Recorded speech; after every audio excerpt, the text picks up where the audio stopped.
Hi, so I'm Pastor Kirstin again, and today I'll be sharing with you a book called The Giveaway by Buckley. There was a grove of trees where the forest grew thick.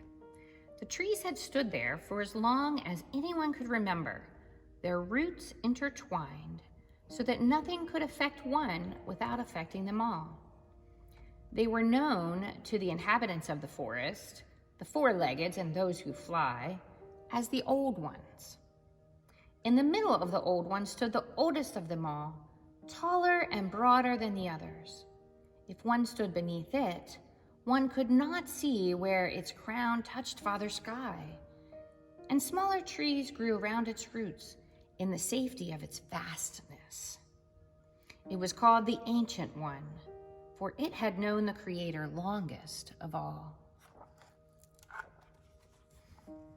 It was to this grove that the creatures of the forest and the plains, the four-leggeds and those who fly, gathered for council.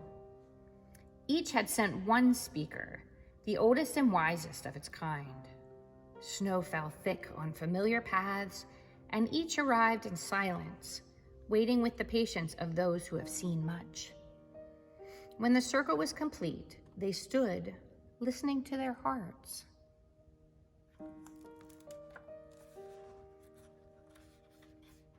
"They have lost their way," Whooping Crane said. "There is no pattern to their journey." Snow Goose nodded in agreement. "They have lost their purpose," Deer Mouse said softly. "They do not gather seeds. They do not know who they are."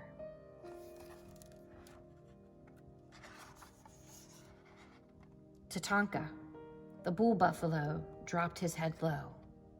"They take more than they need and give nothing back. They do not give away." "They do not see long distance," Eagle began.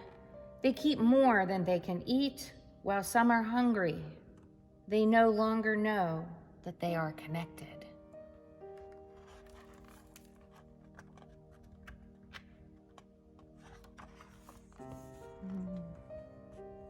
"They do not know that they are beautiful," Fox said sadly, her white coat blending with the snow.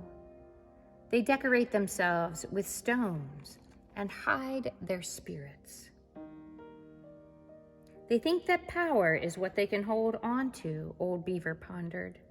"They say, 'This is mine,' and build lodges too large that they themselves will appear big."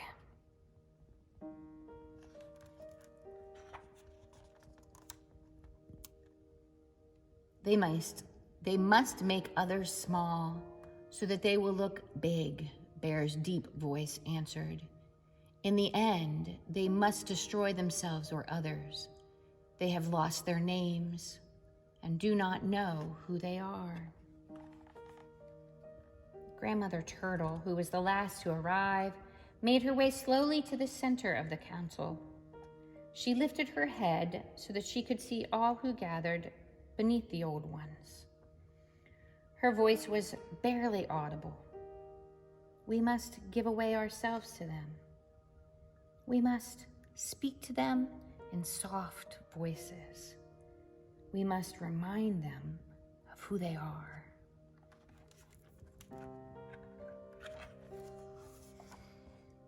She paused, lowering her head into her shell. Then suddenly she lifted her head as high as her neck would allow. "I will give them my shell," she said with certainty. "I will come with no protection, and they can use my shell to adorn themselves." Around the circle, the council was silent. The wind did not blow through the trees. Not a single branch on the Old Ones fluttered. The forest was still as Grandma Turtle began her walk back to the empty spot in the circle.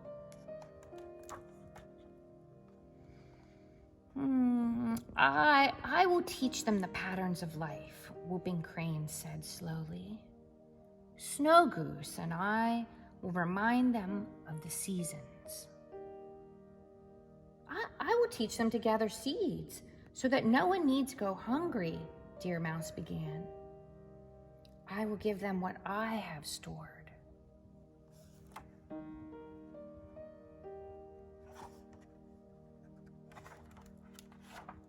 Oops.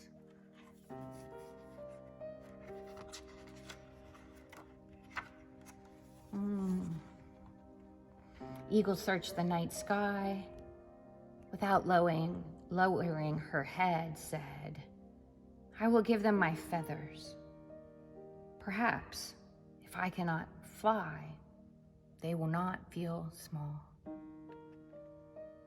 Tatanka, the bull buffalo, stood with his legs squarely on the earth. I will give them my flesh to sustain them, and my skin to warm them. I will give myself away.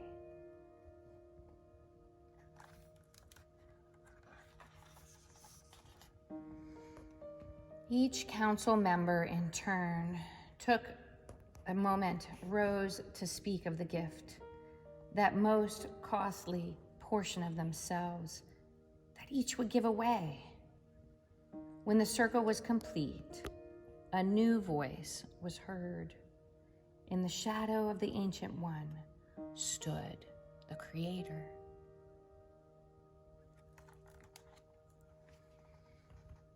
Oh, children, the Creator began softly.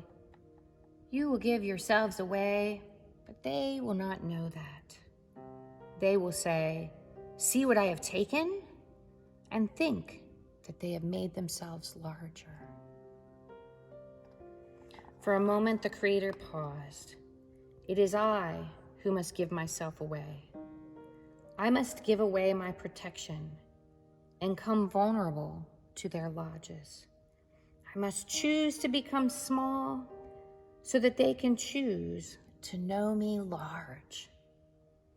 I must give away my name so that they can know their names.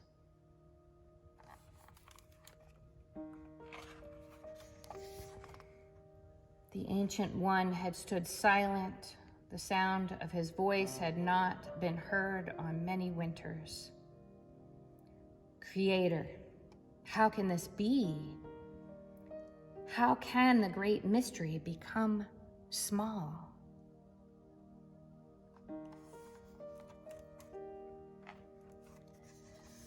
The Creator stood beneath the Ancient One. The shadow of the great tree became light, and the grove of the old ones became full of the presence of the Creator. A baby will be born. He will be the son of the great mystery. He will be born not where the two-leggeds are gathered, but among the four-leggeds and those who fly. He will bring light into confusion. He will bring hope into despair. He will bring love, and his name will be great.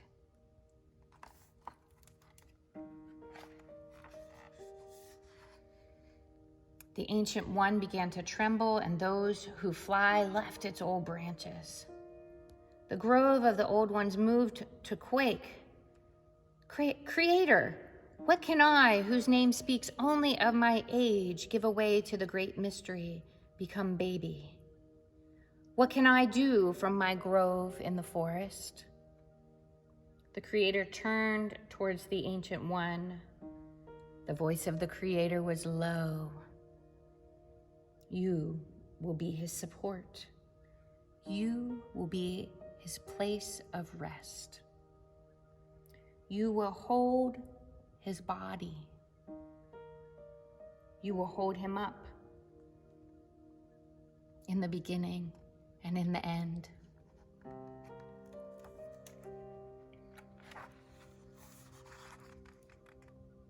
And the Ancient One wept, partly for joy and partly for sorrow.